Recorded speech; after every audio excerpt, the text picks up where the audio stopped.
ومن أغمي عليه في رمضان ثم لم يقضي اليوم الذي حدث في الإغماء وقضى ما بعده. A person faints in the month of Ramadan or while he's fasting. Then the day he fainted, he will not do qada of that day. So a person faints for 5 days, 4 days, 3 days. The way he fainted, the day he fainted, he was fasting. So when he gets back to his conscious again, he will not make up for that fast. Even if somebody fed him something, because he wasn't in his conscious, so somebody else fed him. It's like he had no control over it. Like it comes under the eating which a person did in the time of the Prophet while he forgot that he was fasting. So Prophet said, Allah fed you. So this comes under the same category, because he didn't eat, other people fed him. Lam yaqdi al-yawm, he will not make up for that. Alladhi haddatha fi al-ighma wa qada ma ba'da. But if he carried on, or if he remained fainted for the next few days, or 4, 5, 6 days, how many ever days, then the rest of the days for them he will make qada. Imam Nafi' rahmatullahi ta'ala alayh narrates from his teacher Abdullah ibn Umar, kana ibn Umar yasum تطوعا فيغشي عليه فلا يفطر. قال الشيخ هذا يدل على أن الإغماء خلال الصوم لا يفسد. Ibn Umar radiallahu ta'ala who used to fast optional fasting, nafali roza.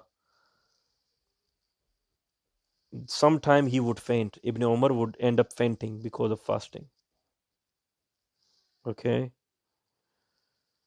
But he never used to break his fast, even if he fainted.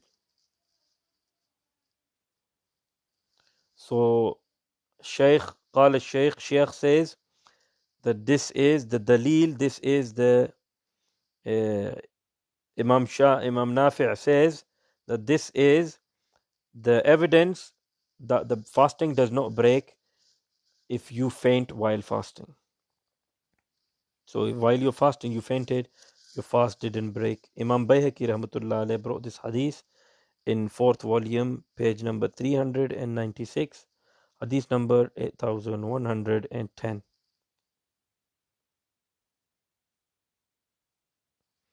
This is like just like sleeping. If somebody goes to sleep, his fast doesn't break. So same is applied here. If somebody faints, his fast doesn't break. It's like a person who is sleeping.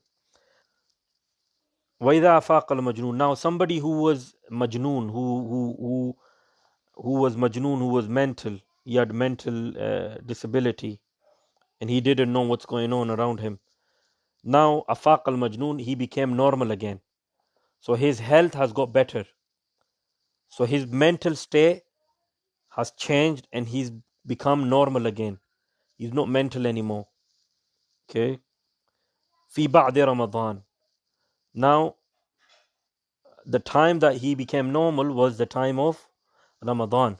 Let's say half of Ramadan has passed by. Days passed by and he became normal. قضى ما مضى من وصام ما بقي.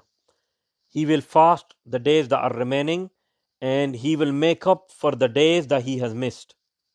Although he was majnoon, although his intellect was not there, he was still mental.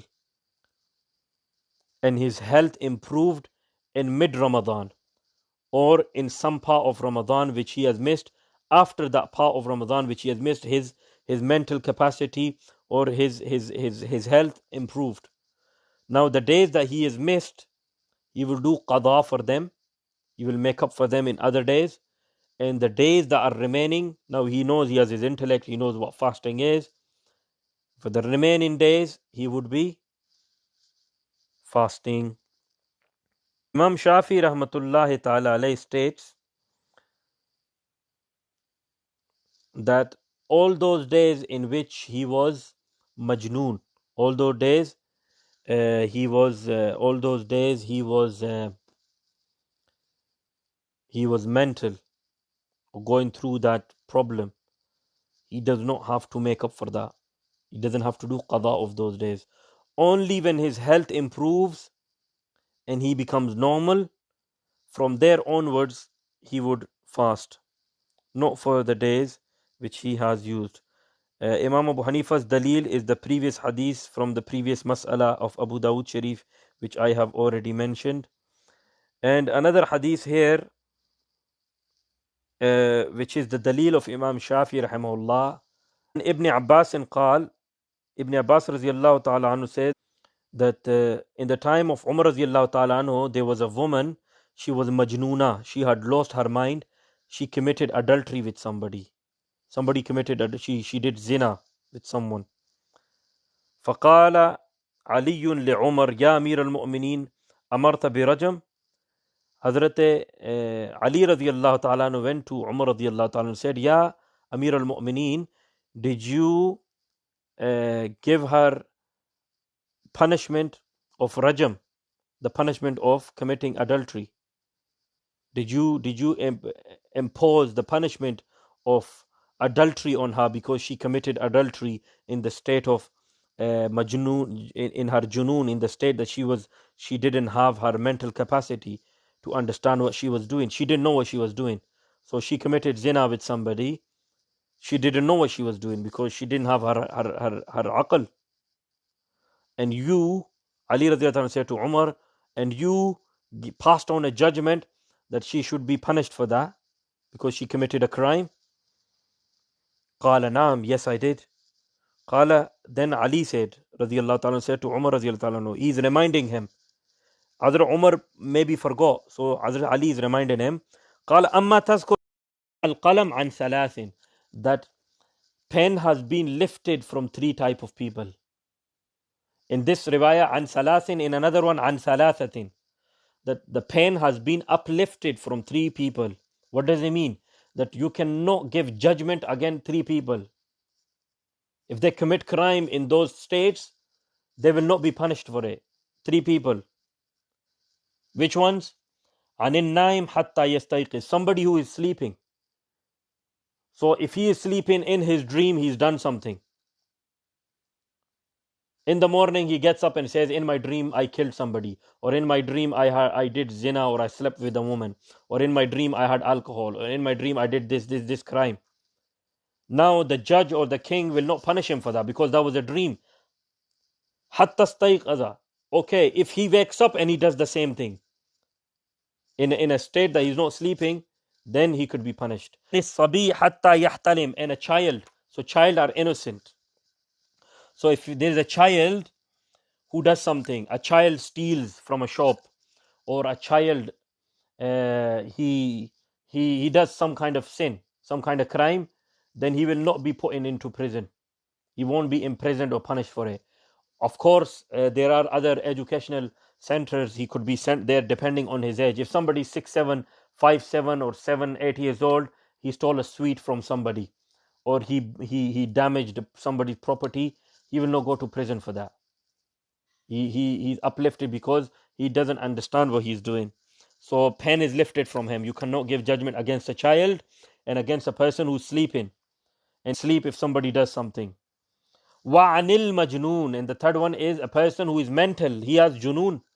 He has severe autism, or he has severe mental disability, that he doesn't know what he's doing. Hatta yafiqu, meaning that until he gets afaqa, that he gets back to normal. Or in another hadith, Prophet ﷺ, hatta yaqilu, that his aql comes back, his intellect comes back. So he's majnoon, he's got a mental disability until he gets better. He knows what he's doing now. His health has improved now. Okay, so these three people, upon them you cannot give them judgment. So what happened? Hazrat Umar radiallahu ta'ala qala na'am. Oh, Hazrat Umar said, oh yes, I remember.